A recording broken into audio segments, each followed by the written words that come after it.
अस्सलाम वालेकुम। आज हम चैप्टर नंबर 3 का यूनिट नंबर 3 का थर्ड टॉपिक करने जा रहे हैं, जो कि हमारे पास है वेरिएशंस। वेरिएशन क्या था, हमने कहा था चेंज कहते हैं। अब वेरिएशन की अभी तक जो हम इधर इस टॉपिक में उसने टाइप्स बताई गई हैं। There are two types of variations. आज का हमारा लेक्चर जो होगा, there are two types of variations. एक हमारे पास जो वेरिएशन की टाइप, आज का जो हमारा लेक्चर होगा वो हमारे पास क्या कंसिस्टेंस होगी उसकी। हम वेरिएशन को रीड करेंगे, इसकी दोनों डेफिनेशंस को रीड करेंगे, और हम नेक्स्ट इसके फर्स्ट जो होगा ना डायरेक्ट वेरिएशंस, उसके अकॉर्डिंग क्वेश्चन रिलेटेड जितने भी क्वेश्चन होंगे वो हम करेंगे। ठीक हो गया। तो अब there are two types of variations. First one is direct variation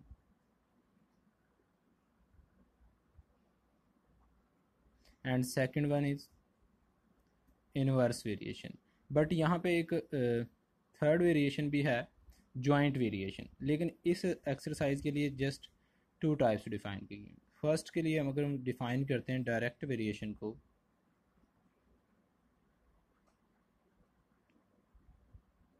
direct variation को तो हम इसे कैसे डिफाइन करेंगे। ये रिलेशन या इफ़ टू क्वांटिटीज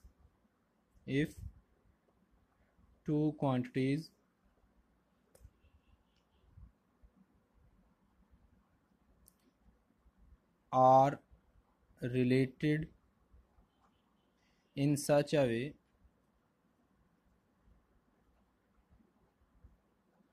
अगर टू क्वांटिटीज हमारे पास इस तरह से रिलेट हों, are related in such a way that increase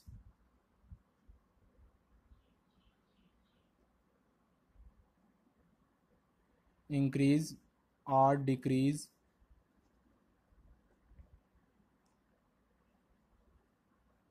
in one quantity, increase या डिक्रीज जो है ना वो in one quantity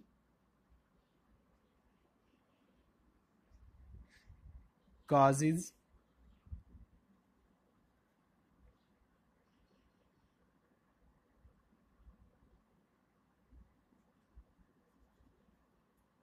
the increase or decrease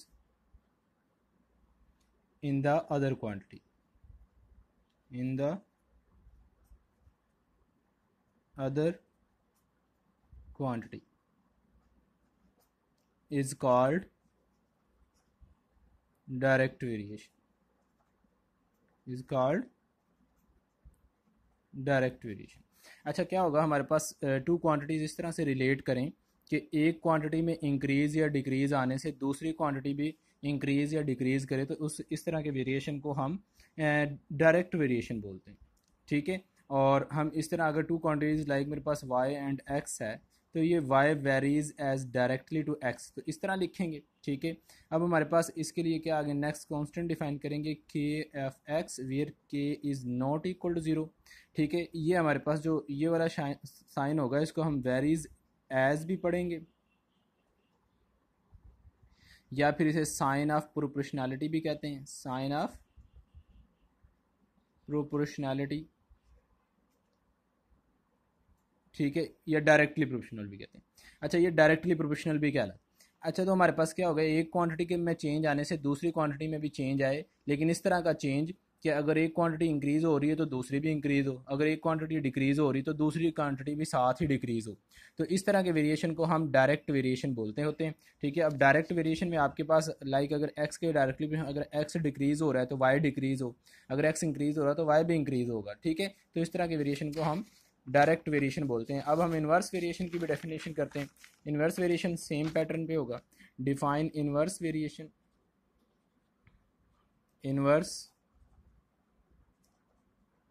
variation. Inverse variation में हमारे पास क्या होगा, ये हमारे पास यहाँ पे डेफिनेशन एंड होती है। आप क्या करेंगे इन्वर्स वेरिएशन में, सेकंड वन, ये भी वही उसी तरह का रिलेशन है कि the two quantities are related in such a way, if two quantities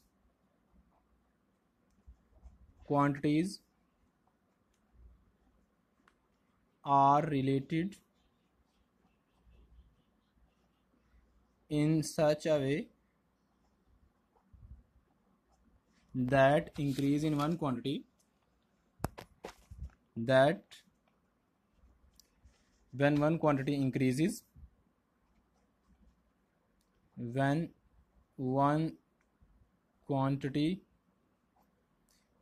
increases, ठीक है, जब एक क्वांटिटी इंक्रीज करे, then the other quantity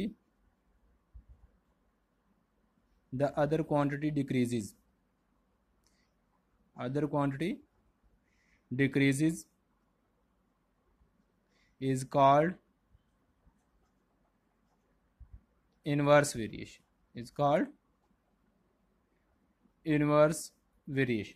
इस तरह का हमारे पास रिलेशन हो, लाइक अगर हमारे पास इसको रिटर्न कैसे करेंगे,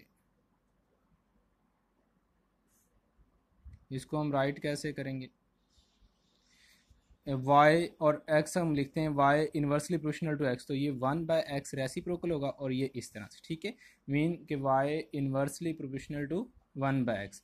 यहाँ पे जो ये प्रोपोर्शनलिटी साइन होगा, इसे प्रोपोर्शनलिटी साइन भी कहते हैं या वेरीज एज का साइन भी बोलेंगे, ठीक है। इसको हम और लिख कैसे सकते हैं, y is equal to k of k divided by x, यानी k की वैल्यू अगर इंक्रीज होगी तो y की वैल्यू डिक्रीज होती जाएगी, अगर x की वैल्यू इंक्रीज होगी तो y की वैल्यू डिक्रीज होती जाएगी, अगर x की वैल्यू इंक्रीज होगी तो y की वैल्यू डिक्रीज होती जाएगी, ठीक है, इस तरह का। और हम यहाँ से एक relation k is equal to X of Y भी बना सकते हैं, यहाँ पे k is not equal to 0। ये आपके पास 2 डेफिनेशन थी।